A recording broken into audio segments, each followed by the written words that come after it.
So now that we got that squared away, um, I'm so excited to allow persons to meet Miss Fancy. Some of you may not know her. I'm not sure if some of you are on from her platform, but today I'm so excited to introduce her to you all and to have the conversation with her today about her books. Really, this whole conversation is based around her book that I read and wanted to just talk and have a conversation with her about. So, if you would, since you're on the lifeline as well as on streaming now, if you would introduce yourself to the people, Miss Fancy, star 6, and then introduce yourself to the people. Hey, Kayce, thank you so much again for having me on the show. I'm so excited, and everyone knows that I was like really excited. I posted all on my Instagram and Facebook. But I'm Jamesia, and my nickname is Fancy. I'm a Nashville native. Just wrote a book. I'm really excited to talk about it, and I also want to thank your mom for allowing me to be on the show as well. Of course, we're so excited to have you on. I just want to make sure before we get started that we're not having. Are you experiencing like any feedback or anything? Are you good? Nothing. I'm good. Am I sounding okay? Yeah, you're. Let me make sure. Hold on, just 1 second. Okay. Yeah, we're good. I just want to make sure before we get started so I don't have any Okay. person saying we have any issues. Okay, yeah. But yes, okay, so she is here. She's from Nashville and she is just amazing. She's somebody I followed on social media and met. I think I met you through our moms. And so Yeah. yeah, so I'm very excited to have a conversation with her because she's just awesome. And so let's just hop right into it because I don't want to waste any time. I want to make sure that we use all of our time today. Again, this whole conversation is based on her book, which I have these right here, A Relationship with God. And I read her book and I thought it was just awesome to read, especially because you know, she came from a perspective of this book is for everybody. It's not for just like my age group, her age group, or particular age group. This book is literally for everybody. So, Fancy, can you talk to us just about like why you decided to write A Relationship with God? This book. So when I had just talked to like my friends and things like that, it all started with a very close friend of mine who was also my line sister, Brianna, and I call her B Hunt, but she's married now, so it's Brianna Patterson. But we were just talking on the phone one day, and she was like, asked me about what should she do about a situation. I was like, just talk to God, and I just start going down the giving the rundown. She said, "What? Okay, I'm confused. How can you just sit there and talk to God like he's sitting right there on your couch or something?" I said, "It's easy. It's easy to do." She said, "How did you get there?" And I just start thinking about it. I was like, I don't really know." She said, "You know." And I was like, I let me think about that. And then my other friend asked me the same question. And then my fiance asked me, he's like, "Okay, how did you get to this point?" Because a lot of people don't really have an understanding of that, having like a relationship with them. And he was like, people are super churchy, super religious, but they don't really have that relationship with him. And I was like, oh wow, because at one point in time that was me. So I just kind of really started to think about it. I was like, well, maybe I should give some step by step, a play by play. And then my fiance and my line sister was like, yes, that would be nice because we want to know how can we get to that point. And I was like, you're absolutely right. So I wrote a book. It took me 2 years, 2 whole years to write it.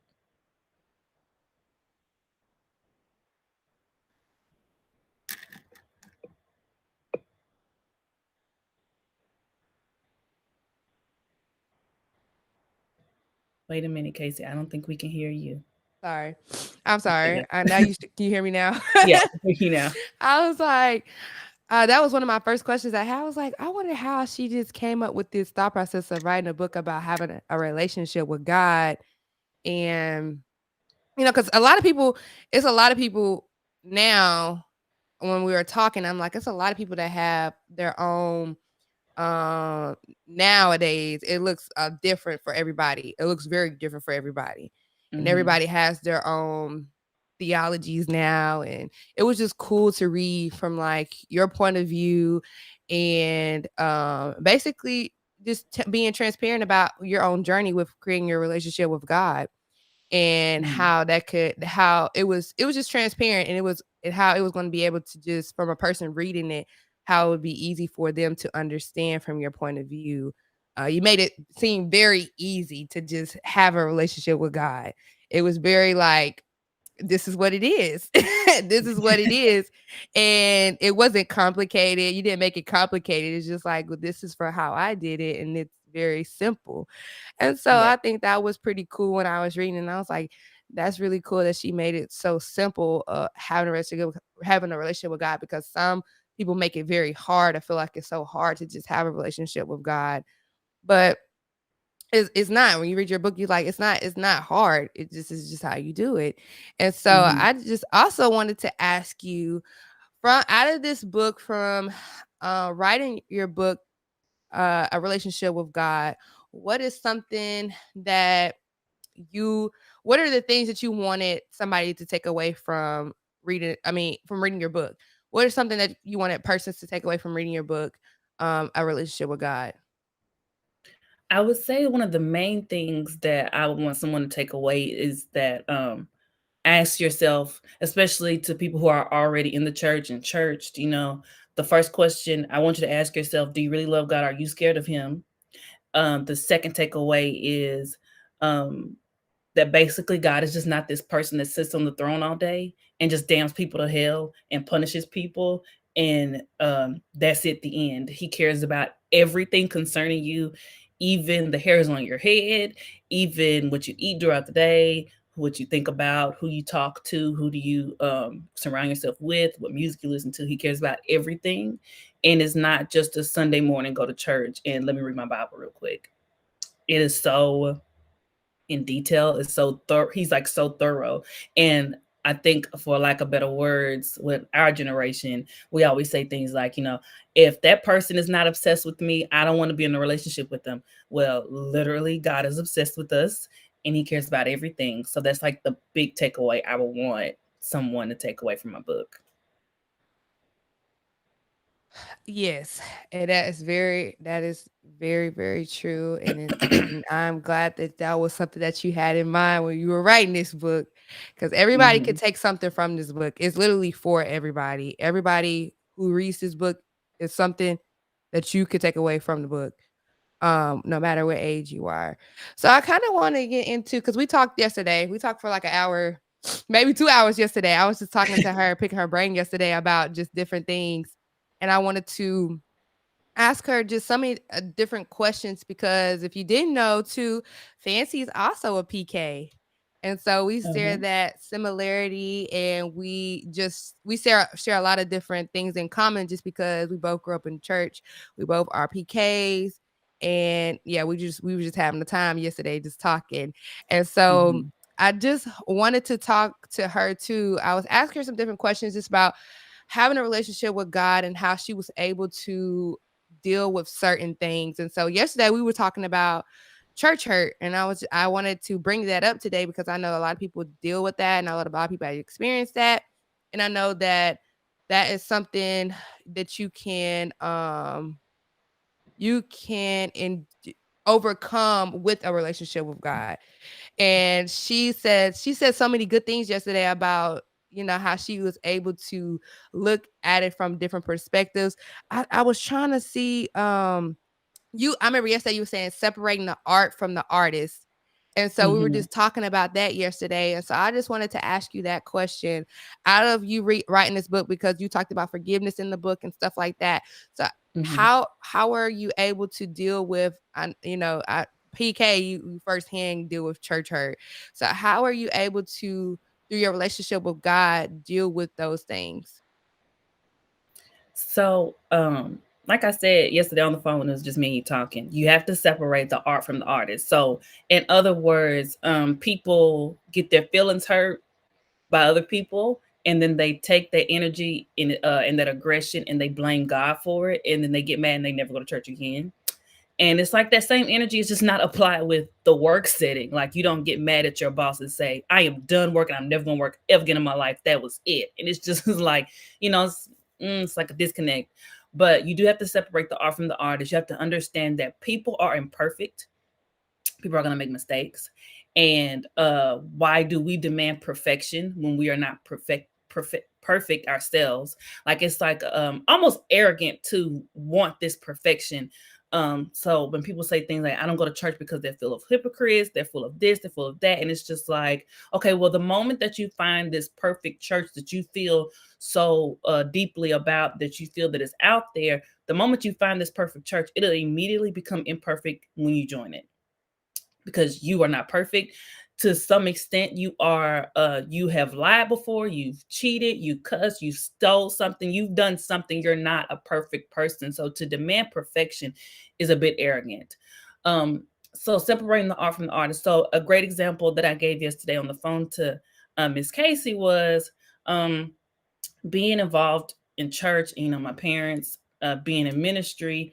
I used to hate all the time watching my parents go through church hurt. It's like a reoccurrence, like a revolving door of church hurt. People will talk crazy to your parents, and it sucks because you can't do anything about it.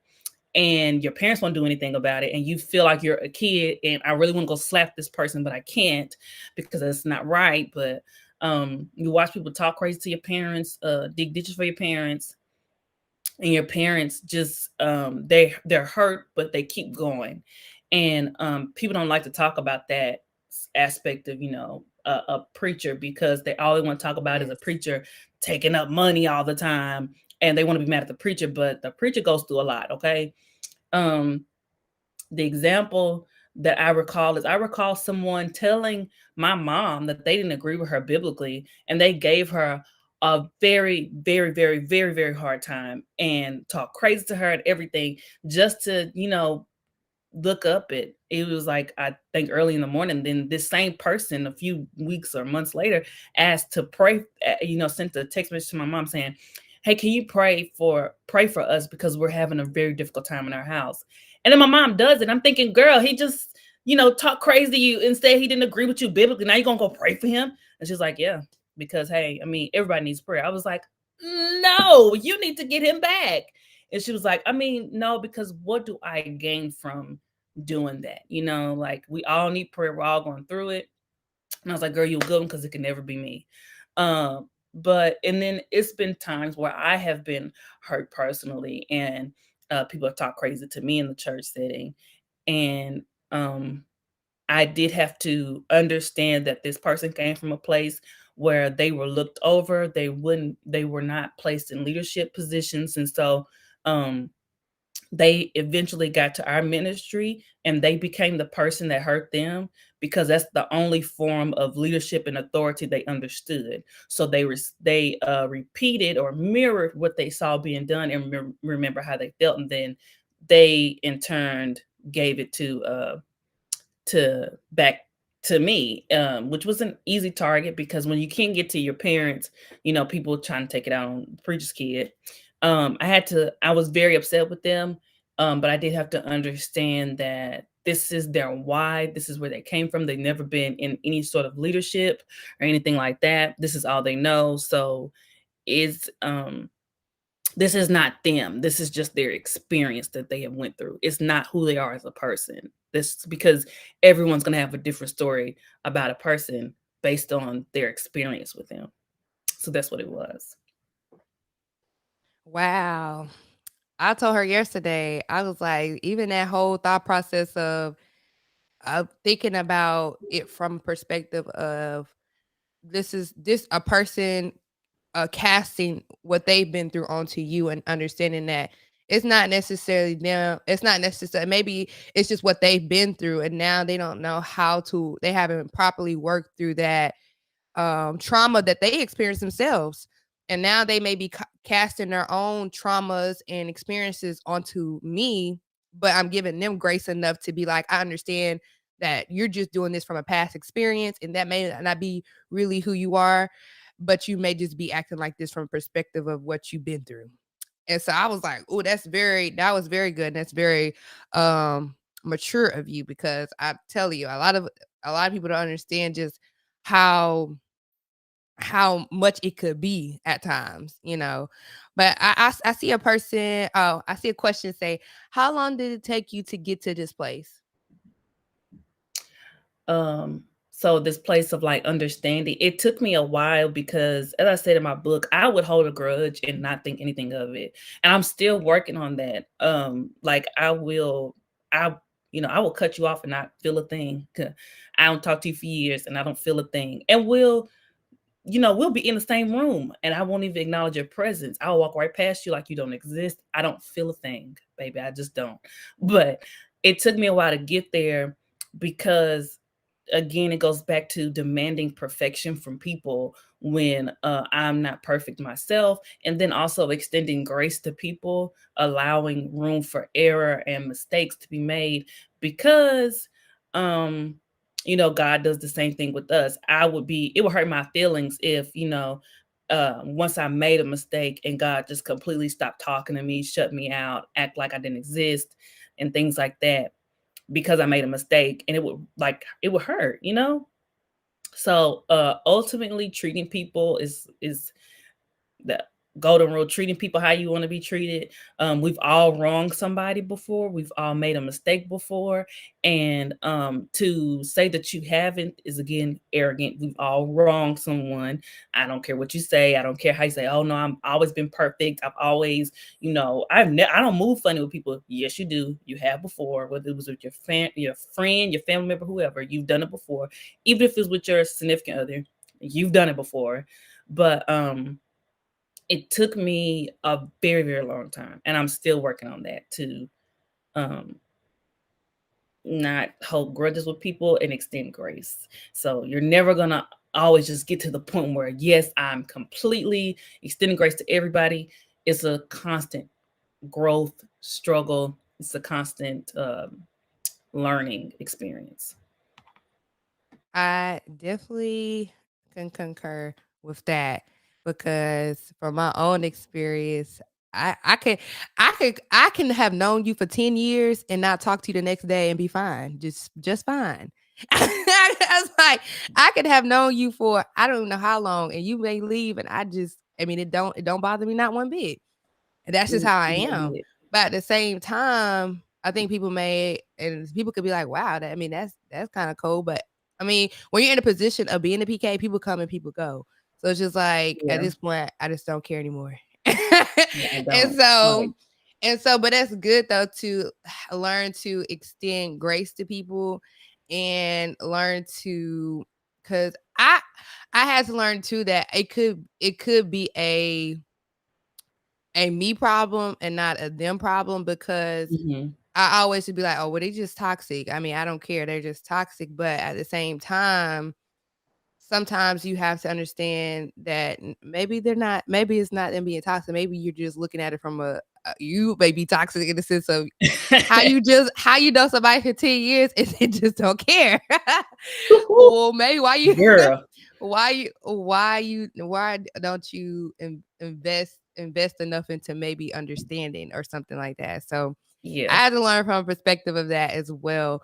But and also giving people grace, because I could promise you people could do one thing and I'd be like, oh well, see, it's a wrap. that's it's a wrap. Hmm. Well, You're done. exactly. And so that was really good. When we talked about that yesterday, I was like, that's good. From I just really like you saying separating the art from the artist. And so yesterday I wrote that down because I was like, that's really good. And so we had this a great conversation yesterday, and I also wanted to ask you from your book, because it is called A Relationship with God. Where can persons get your book? I just want to pause and say, well, where can people get this book? Oh yeah, so you can get it on Amazon. Just type in A Relationship with God by Jamesia Bailey. Also the link is in my bio on all social media platforms that I have. So if you follow me on Facebook, you'll see it in there. Follow me on Instagram, you'll see it there. Twitter, wherever, you can find it in my bio. Just get to it real, real fast. Or if you see me on the streets, like, where can I get your book, baby? I gotta pull it up. Don't worry, don't panic. I got it. What is your social media platform? What's your name on social media? So on Instagram, it's at Fancy the King. Don't judge me off that name, because baby, listen, I came up with that name when I was in high school. I was in 12th grade, okay? Fancy the King. Fancy the Queen was taken. Uh on Twitter, it's Miss Fancy Tweets, and then Facebook is just my name, Jamesia Bailey. Yeah, you good. Okay. Oh yeah, we were talking about forgiveness. So you can go ahead and pick back up from where you were saying how you started your journey of forgiveness. Okay. So like I was saying, it took me a while to write that because it was so difficult to discuss chapter 3, because I had to relive all those emotions, and I had blocked out so many points in my head of what actually happened because I had gotten angry. I didn't want to think about it anymore. I had to ask my friends, okay, what happened again? Because that's how angry I had gotten. I even recall like one dream that I had, with me accidentally running into the person at the mall and shooting up their whole car. That's how bad it got. Uh, like it was just like a repeated offense. So like it kind of was like a test of, the word of God when it says, how many times do I forgive my brother? And it says 70 times 7. Like that's so frustrating. Um and it wasn't I don't think I've ever been that angry in my life with somebody who's wronged me before. And it's happened before, but in different ways. But I was repeating the same lesson, and I've honestly have been playing this lesson, like going through it again, because I just couldn't seem to get past it because I was holding grudges at that time.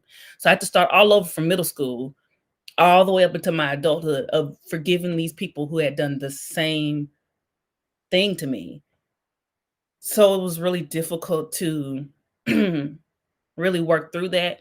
And, I had all these excuses of why I didn't want to, you know, fix it, make it better with, this person, because I never saw him again after the fact. But I knew that if I saw him again, I was gonna get him. And I knew that I was doing things I didn't say it in my book, but I was purposely showing up places that I knew they would be at because I wanted to get them. That's how bad it was. My friends were doing it with me. They was like, "Well, let's go here. We know this person gonna be here. Let's go." And it was just bad. It was like really, really bad. And when I had told God, because I was in the shower and I busted out crying, I was like, I am so sick of feeling like this because it's taking up my time, it's consuming my day. I'm supposed to be having a good time, and I can't, because I'm thinking about how I'm gonna get them, and just in case I see them, I need to be ready on guard. Um, it was just draining. It wasn't fun. I couldn't go to sleep because I knew I was thinking about it. I would wake up early because my heart would be racing because I really just wanted to get them really, really badly. I wanted to get them. And I told God I don't want to feel like this anymore because it's not right. I had been given over to the tormentors, as I said in my book, and God said, "Okay, it took you long enough, so let's get started. So if we're gonna do it, we're gonna do it right. Let's forgive this person in middle school." I said, "I'm not going back that far. If you want me to forgive them, they have to come and apologize to me in person or something like that. Meet me at Walmart, or let me run into them somehow, some kind of way. But I don't want to start there. We're just gonna start with this person because this is where it's really bad." And yeah. And he said, "No, ma'am. If you really want to go through this and forgive this person, we got to start from the beginning." I said, "All right, God, it seems like you don't want to talk today. I will talk to you tomorrow and we can try it again. Maybe you'll be in a better mood, because I'm not doing that today. I'm not doing that with you today." And then I prayed about it again. I got out of the shower. Like I was headed, I don't forgot where I was going, but I was in the car. And I was like, "Okay, God, you ready to talk about it again?" He said, "Yes. And let's start from the beginning." I said, "All right, I'm going to call you back later. I don't think we want to talk about it still." And so I just kept on. And then he said, "Look, lady, if we're going to do this, we're going to do it right. You have to start from there." I said, "I don't want to because I'm still messed up by that too." He said, "And that's why you're having a hard time now. We have to deal with it all together." And I said, "Okay, fine." So dealing with that, I had to bring up some like dark moments in middle school, all up into my adulthood. And that was like really just cringy to me. And I didn't want to talk about it. But the beauty in that was, nobody know my business. When you talking to God, He ain't gonna tell your business to nobody. He not gonna share the information, especially because He knows how much that means to you. Think about it. When you tell somebody your business, sometimes they're gonna tell their mama. I'm gonna be real because when somebody tell me something, I'm gonna tell my mama too. Mama, guess what? But hey, you don't have to worry about that with God. He just is between you and him. That's it. If y'all don't know, Fancy's her side thing is she's a comedian because I tell you, if you follow her on Instagram, she is comical. She is comical. I'm telling you. And she just makes everything sound just like it just I don't know. Every time I watch her on Instagram, I be cracking up, but it be so true. I'm like, she makes turn everything into like a comedy thing, but she is absolutely right.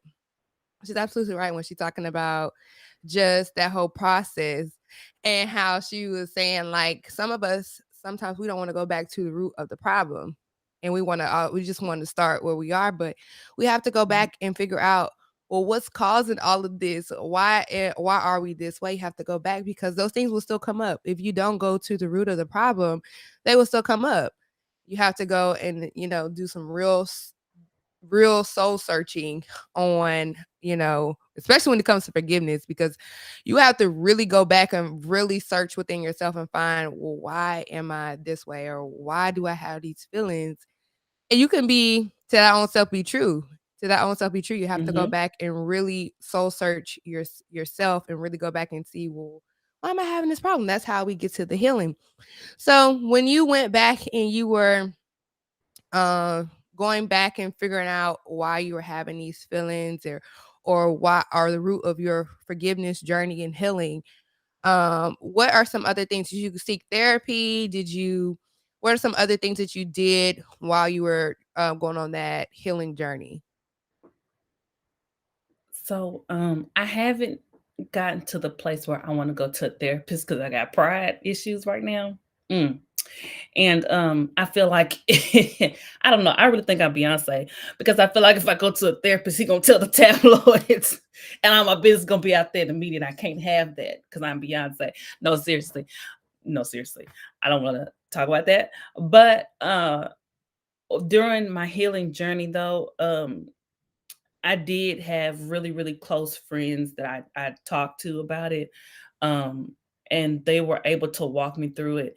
And one of my friends, at the time, she's a minister, and she was able to literally pick everything apart. She did take some psychology classes, so that helped out a little bit.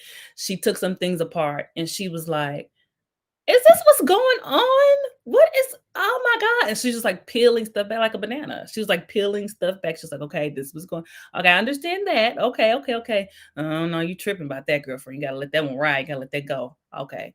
And so it was scary because I had to see my dark side a little bit and I didn't like it. And it was just like I had to um I was introduced to this dark side. I didn't like it. I was like, I didn't know I was capable of this stuff, and I scared me. I was scared of me. I didn't like it. Mm-mm. Oh wow. Oh wow. So that's interesting. Um so when you say you were introduced to another side, where is it or are you saying it from a context of you just trying to when you were going on your healing journey, you really start to pull back a lot of layers within yourself and realizing that hurt and that pain had built up in you and had caused like another side to you. Was it like a defense mechanism? A person or a part of you that you created as a defense mechanism? Yes, basically, literally verbatim what my friend said. She said, "So this defense mechanism. What we gonna do about it?" I said, "Girl, I don't know." And I had started drinking because we were at brunch, and I had started drinking my tea. I said, "Girl, I don't know." She said, "Girl, don't do that." She said, "What we gonna do about this defense mechanism?" I said, "I guess I'm gonna stop. I don't know." And she was like, "You know what you gonna do?" I said, "Okay, I'm going to do better." She said, "Because everybody isn't those people in Mhm. middle school. Everybody's not those people, and you have to take down those walls and stop thinking everybody's out to get you." And I said, touche, because you're right, because I do be thinking everybody's out to get me, and I have to get you before you get me. And even if I see that you're trying to get me a little bit, I'm gonna get you first, because I can't have a lose. I can't lose, baby. Won't have it. Wow. Wow. So okay, so in your book, so you talked about this in your book. And so, well, you touched on it in your book. Um, and so for a person who is going through that right now, because I know it's a woman who may have went through the same thing, who is on the line now, who is like, who um, has this built up or a persona. Because some people have personas because I mean, it's not who they really are, but Hmm. people don't understand that I am this way because of this. And I would when I was younger, I would describe myself as a what was the thing? A blow pop. You know, it's like it's hard on the outside but mushy on the inside. But I was that way just because I just felt like I had to be that way. And so but it really wasn't who you it's not who you are, but Yeah. you create um this hard exterior, or you create this persona and people know you as this, but it's not really who you are. And the people who really know who you are, they like, child, she not even really like that. And so and so if you have a person who's on a line today who is going through that very thing, have built up these walls and stuff like that to keep people who they feel like may hurt them away from them.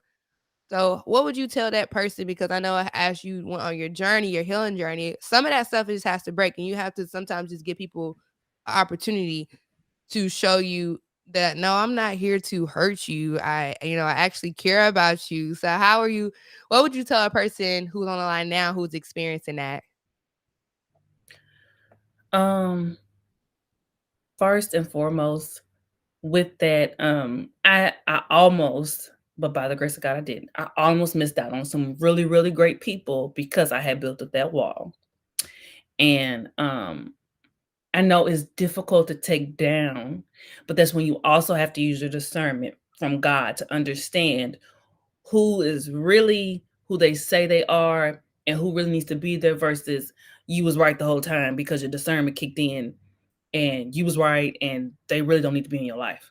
So you really have to tap into that discernment and not your emotions because sometimes baby it'll have you out there and you look crazy and you don't want that. But I would say that really tapping into your discernment, really listen to the voice of God because like I said, you will miss out on great people, great opportunities, and sometimes you will always walking a fence, always thinking because that was my problem. I always walked in the fence because I always thought, this idea of people are always trying to be out to get me, but they really just cared and wanted to sharpen me more so than anything, like iron sharpens iron, and I couldn't accept being sharpened because I thought it was an attack because you're trying to hurt me, especially because I was bullied really really badly in middle school. um and so I just it that's when I built up that wall. I had to always have a comeback. I always have to have a smart mouth, um, because I took everything as an attack. And everybody's not trying to attack you, honey. It is what it is. Everybody not out to get you. Some people want to see you win. Granted, some people don't. But most of the time, people want to see you win. And you really just have to break down that wall, honey. Yes, and that's great advice because it's great advice to know that not everybody is trying to attack you. And you said the best thing is discernment. Now, some of y'all, granted, it's not, it's what you want. And people's deeming that this is what God told me to do. No, that's you have to. Mm-mm. So how did you know when it was a God thing versus a fancy thing? Because you were always so on the defense. Like, so, but how did you know? How did you start knowing this is a God thing and not a fancy thing when it comes to when it came to people? Were there certain? I know you hearing a God's voice, but were there certain things or certain things that you look for in a person to know? Okay, this person actually cares about me, and they're not trying to attack me necessarily.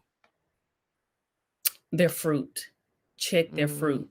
Watch how they treat other people. Watch how they when those said people are not around them, how they talk behind their backs. Um and watch how how they treat you when you're not around, how they speak of you, because it's always going to get back to you.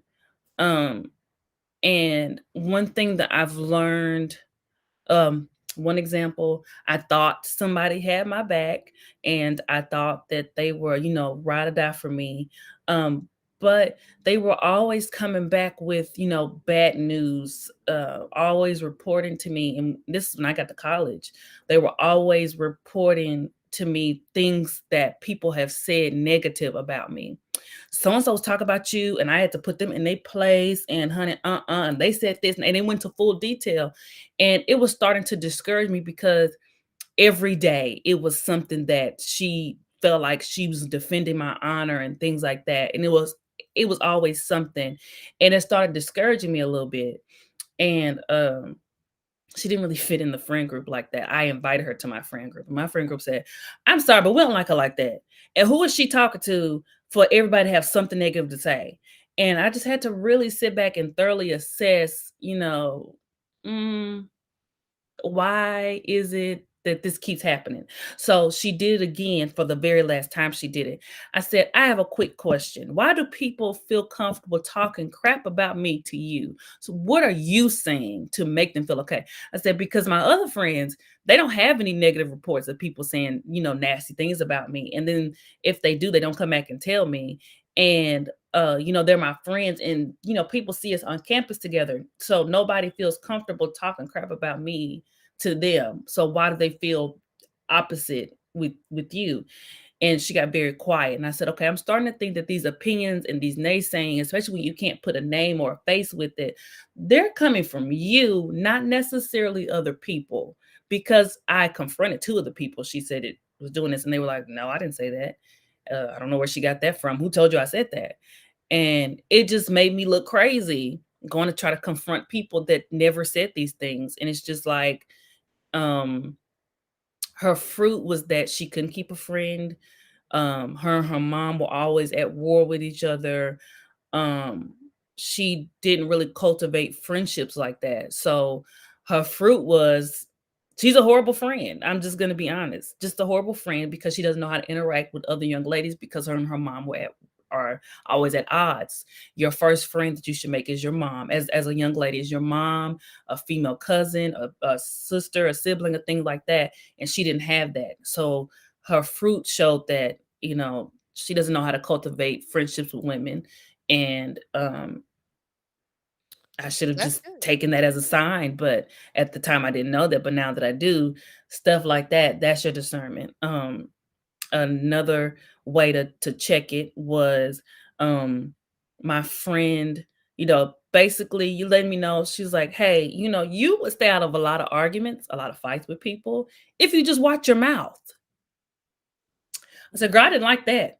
But what she said resonated with me so heavily. I was like, "She right though," 'cause a lot of, what gets me into trouble is what I say to people. And she was like, "I love you, but sometimes it's your mouth, and you got to watch that because you always argue with somebody, always at odds with somebody, because your mouth. You can express how you feel, your dislike, but you can have tact behind what you're saying." And I said, "Girl, that's really good. I'm still, you did kind of take me a little bit, but you're right. And I can't watch my mouth." So, so things like that. It has to be your delivery, check their fruit and what they're saying. They have to be a living example of what their correction is. Also, they can't be a person that wants to make corrections to you all the time, but they turn around and do the same things. It's just, it has to be a consistency. Check the fruit all the time. Yes, that's really good. It's checking the fruit of persons and what and understanding that some people just tell you, like you said, your last friend, they just tell you because they love you. And it wasn't necessarily an attack, but it was because I love you, I'm gonna tell you this, and not necessarily always just telling you what you doing wrong, but also what you do right, and celebrating you when you Mhm. do right, but also being real enough to tell you. Because some people just can't accept the truth though. And to that own self be true. If you can't accept the truth and you always feel like somebody attacking you, then you have to look within yourself and see sometimes, well, what am I or when you can't keep a friend, that's another good one. Is what am I doing? And not necessarily always looking at the other person. I think that's something good that you also could take from what she's saying is every time something doesn't go right, I think everybody should look at themselves first and not another person. When something doesn't go right in a friendship, relationship, what have you, I think the first thing you should do is look at yourself. Okay, well, what could I have done better to help the situation? And then you can assess, okay, well, this person did do this, this, this, and it hurt me, and then go from there. But I think we can all learn something out of something that doesn't go right in a friendship. Like you said, the person who's always coming back with something negative, well, maybe I should have checked her on that earlier or something like that. But when you do Mhm. certain things, when some things don't happen, I think we all should just take accountability for something. Because if you're always pointing a finger, then that can become a habit. I was one of the person because at friendships, I was always like I had friends, but I was homeschooled. So then when it came to dealing with people, I'd be like, I just don't got time to deal with people. I just really don't care that much. But then when I started doing self-reflection, and my dad was like, "Well, what are you doing? What are what are you doing? Because you always talk about somebody getting on your nerves, but what are you doing to get on other people's nerves?" And Yeah. because I was just telling him, like, I'm just done with this person. Da, da, da. He was like, "Well, why do you always feel like you can just write people off so quick?" And I was like, Mhm. because people get on my nerves. He was like, "No, that's not how you do things. Maybe somebody is going through something. Did you check to see?" And I'm like, well, that's when I started realizing I needed to do more self-reflection. Just like I see somebody say self-reflection is amazing. Yes, I started doing more self-reflection and looking at Mhm. me versus always looking at another person. And so I know there's some women on the line who can definitely take that nugget or just that because I know everybody knows about self-reflection, but I think sometimes we can get caught up in just pointing the finger all the time on what somebody else did. And also, I did like what you said about just checking people's fruit. I think that is so important, so important. But people, especially nowadays, because there's so many people saying they're doing so much out here. So many people saying they can help you do this, they can help you do that, Mm-mm. and people fall into it. But did you? You can always go back now. It's easy to check people fruit now. Mhm. You just do your research, and not just look at social media, but look at people what they really saying, ask questions, be intentional about listening and not Mhm. just always talking. But checking people's fruit is very important. I like that nugget too. So fancy, that's a nugget. And listen, you gotta read her book, A Relationship with God. All this stuff is in her, all these nuggets and all these tips and tools she's telling us about is in her book. So you definitely want to go get her book. But I also before we get off and stuff, I also wanted to talk to you about. I saw a question on here. Uh, did your relationship with men challenge your relationship with God? And if y'all didn't know, my girl Fancy, she's engaged. So congratulations to her. Look, she is engaged. Sis is engaged. She's about to be a whole wife out here. And so the question, did your relationship with men challenge your relationship with God? Actually, it really didn't. It actually brought me and God closer because let me tell you something. God put me on game. Okay. My dad did too, but God really, really did. So the last guy that I dated before my fiance, God was just honest. He was flat out. He said, "No, he's not the one for you. Yes, he's cheating on you." Like I remember him showing me everything verbatim in a dream that he was doing. I was like, "God, are you serious right now?" He was like, "Yeah, this is what he doing." And you gotta he always gives you a choice because we do have free will. He said, "You can either stay and put up with this or you can leave while you can." I'm telling you right now, leave while you can. And being me, I didn't do it. I wanted to see like if all this was, true. Went through his phone, it was true, girl. I said, "Dang, God really tried to tell me up ahead of time." Um, with my Oh, now fiance, I before you move from that part, mhm. because I know a lot of women they do get the signs. So leaning into that just a little bit for a woman who's on the line Okay. today, because there's women on the line on the call and on Facebook, and people will rewatch this. So when you started getting when you started having the dreams, were you already seeing things like red flags before you started having the dreams, or no? God just downloaded to you in a dream, and you just had to take that for what it was. Yeah, God had to tell me something because I didn't know. I was blind. I was Oh. blind because I thought he was cute, and there were no signs. I really thought Oh. we were like in a good space, and we had only been like dated for at the time but when God told me everything, we only been dating at the time for like seriously for like 2 weeks, and then I was like, God, everything kind of going good, you know. Is he the one? Yes or no? And then while I was sleeping, he said, I'm gonna just keep it real. No. Ah. He said, this is what he doing. This is what he texting. This is what it looks like in his phone right now. This is the conversations he having behind your back. He gonna pop up and take a picture with another girl in a red car. And I was like, what? Wait. No. Wait. Come to find out, he was cheating on me with a girl with a red car. I said, "What is going on here?"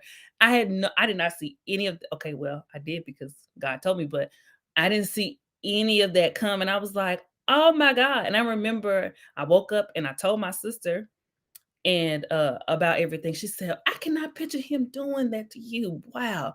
Okay, wait a minute now. And then when it started happening, she said, "Girl, God tried to tell you." I said, "Girl, yes, he did, girl. Oh my God."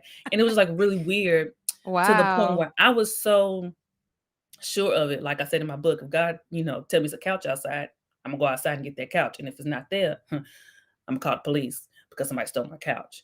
Um, but I remember I was so sure about it that when I woke up, I confronted him about it. And he was like, "Why are you going through my phone?" And I was like, "I didn't even go through your phone yet.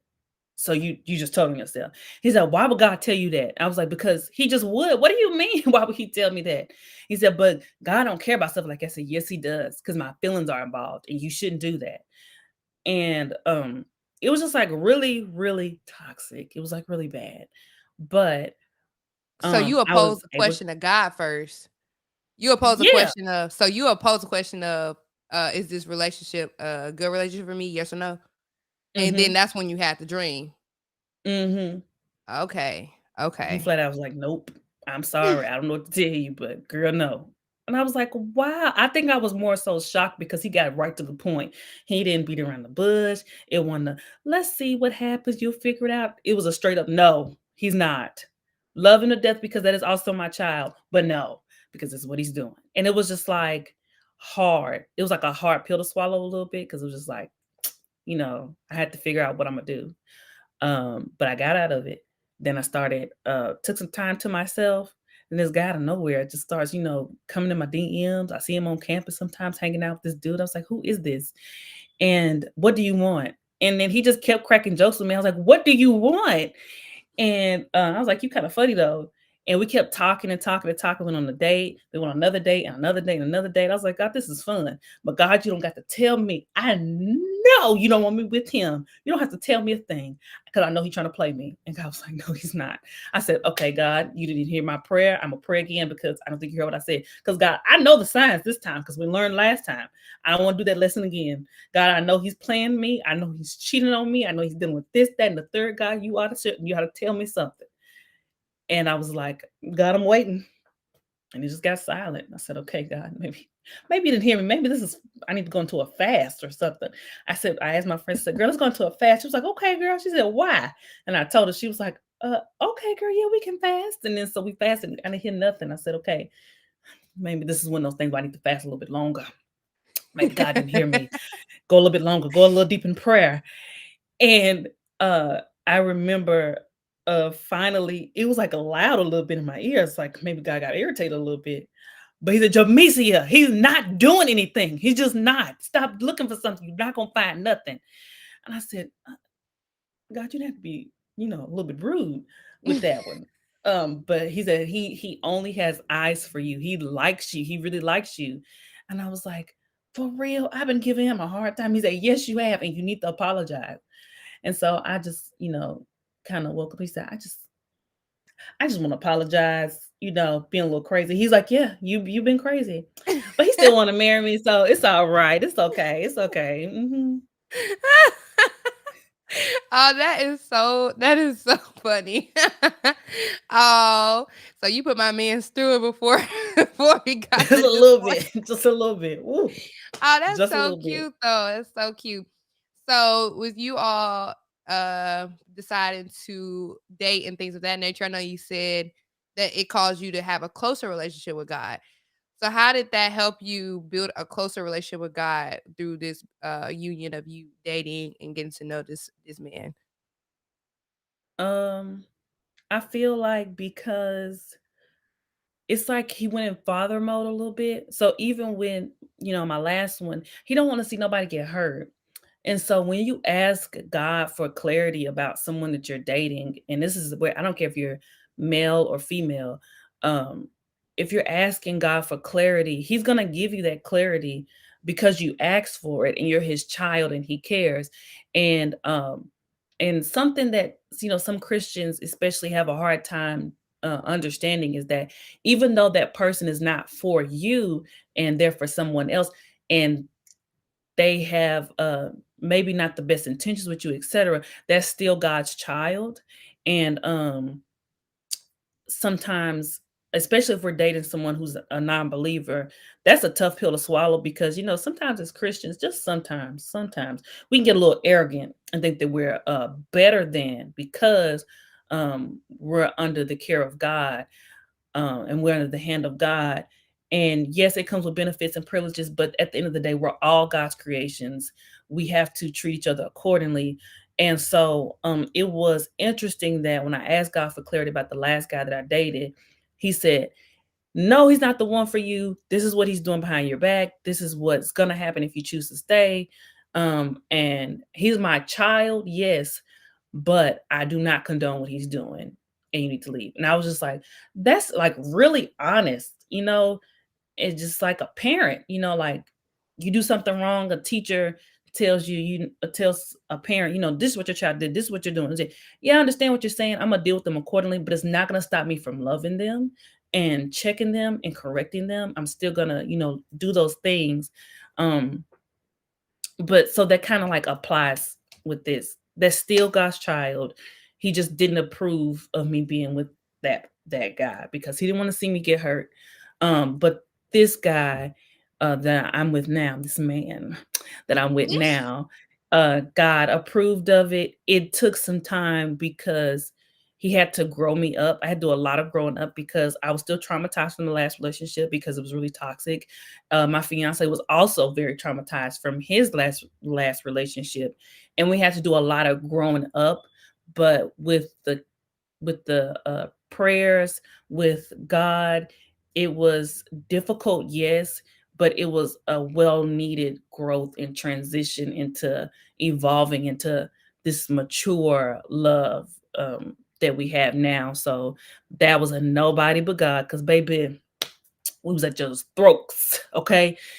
But that was nobody but God. But it did bring me closer to God because I really had to get relationship advice from God a lot, because I really Oh. couldn't go to my parents. So it did bring me closer to God.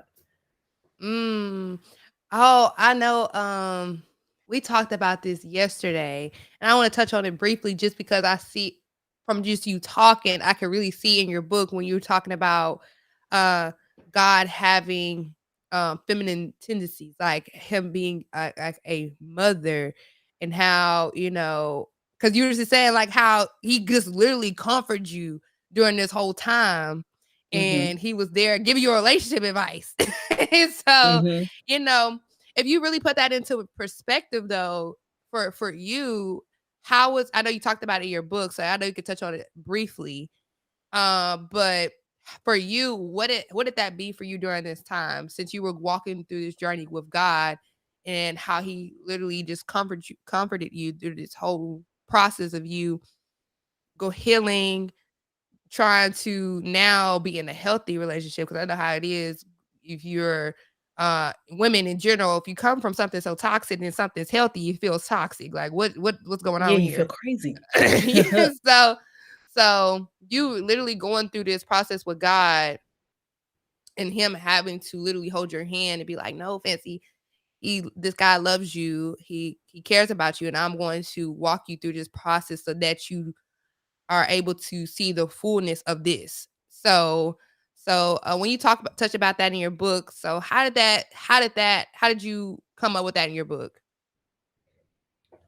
Um, like I said in the book, it was difficult because I wasn't allowed to date growing up. And so I thought that that's what God wanted from me too. Like he didn't want me to date, he didn't want me to be with guys and look that not to be weird or anything. I thought I was supposed to be asexual, like not attracted to men and definitely not attracted to women. I just focus on school, school, school. But then it was like, okay, I'm done with school. I'm done with my degree. Okay, so now what I'm supposed to do?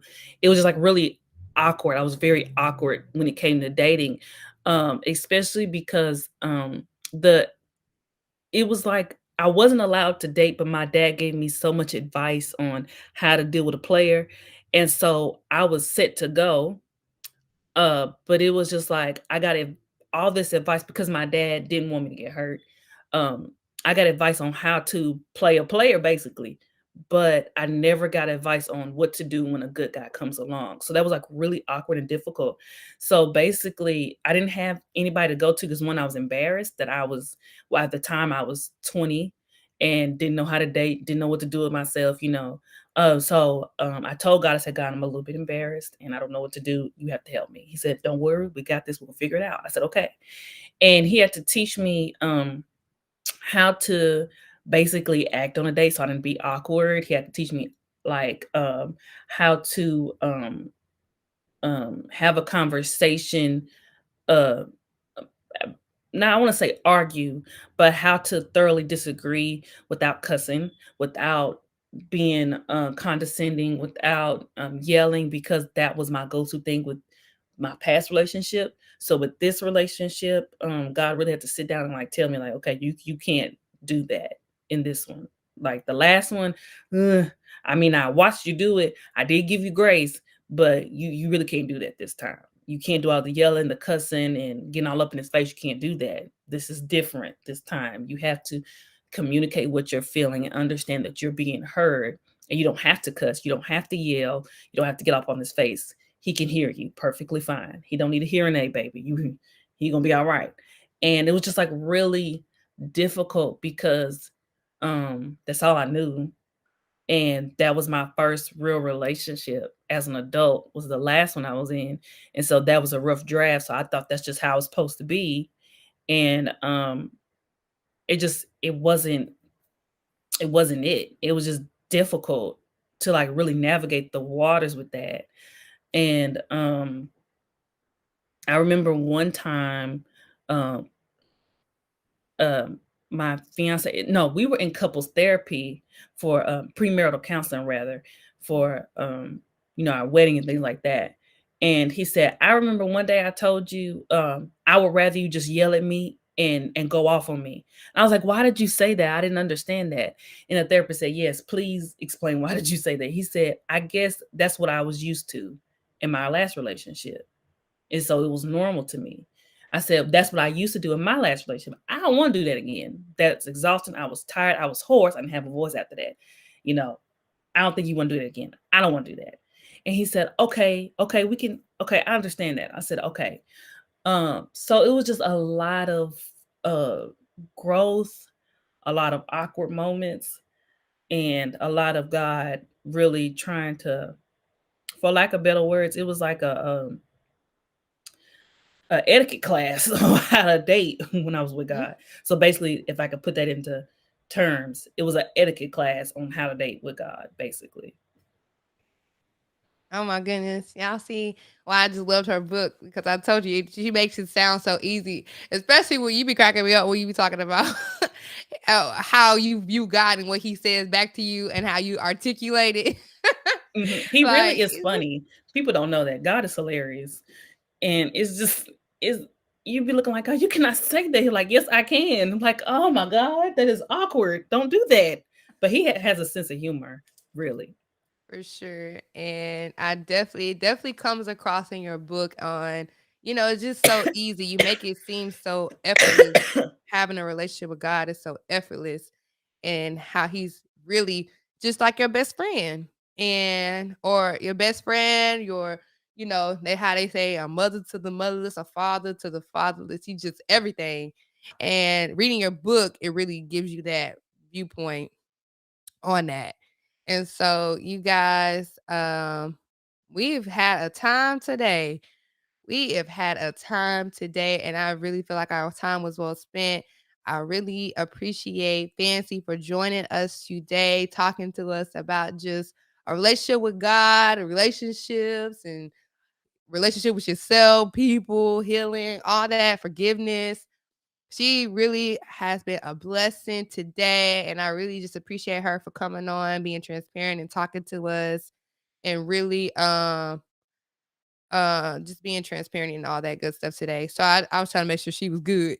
So uh Yeah, that cough drop went down the wrong way. oh yeah. Yeah, so she did a great Oh job God. today. Thank you so much. Again, y'all need to follow her. She is amazing.